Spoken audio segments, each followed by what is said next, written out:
Bulgaria Patriarch dies. Orthodox Christians in the former Soviet bloc nation of Bulgaria are mourning the death of their patriarch of 40 years, Marin Nedinov Minkov, known as Maxim. Selected in 1971 during the communist reign, Maxim was seen as a party-appointed figurehead by many who sought to oust him when the democratic government took over in 1989.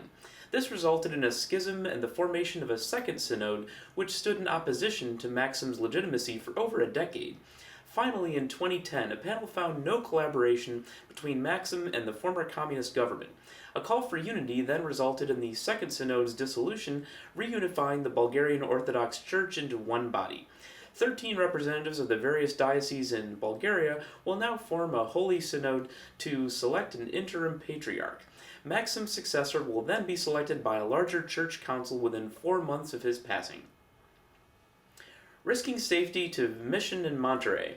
As a drug war rages in the Mexican city of Monterrey, American Presbyterians continue to cross the border into the violent areas to share the scriptures and fulfill the spiritual needs of the impoverished that live there. They came from a very secure place, the way Jesus came from heaven, to a place that isn't very secure, said Pastor Andres Garza. In this area where gangs murder, kidnap, and engage in gunplay in the open, residents continue to attempt to lead normal lives, attending movies and church as well as visiting art galleries. Garza and his organization, the Center for Church Planting, have opened several new evangelical churches in the area over the decade using American donations. These men had come to tour the churches and demonstrate that their support of the residents of Monterrey was more than just monetary. Such visits are not without risk to Americans. 2 years ago, one missionary had lost her husband, who was shot in the head when he refused to stop for an illegal roadblock. Once you're not afraid of death, life gets a lot easier, said 76-year-old retired pastor Rod Whited. IRS not auditing churches.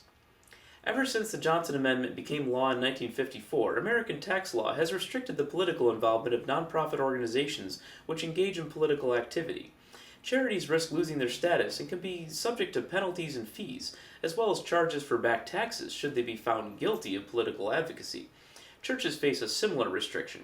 However, according to IRS Mid-Atlantic Region Manager Russell Renwicks, since the IRS has failed to follow a federal court ruling from 2009 ordering them to specify which official was charged with authorizing audits over the tax code's political rules, no such audits have been ordered.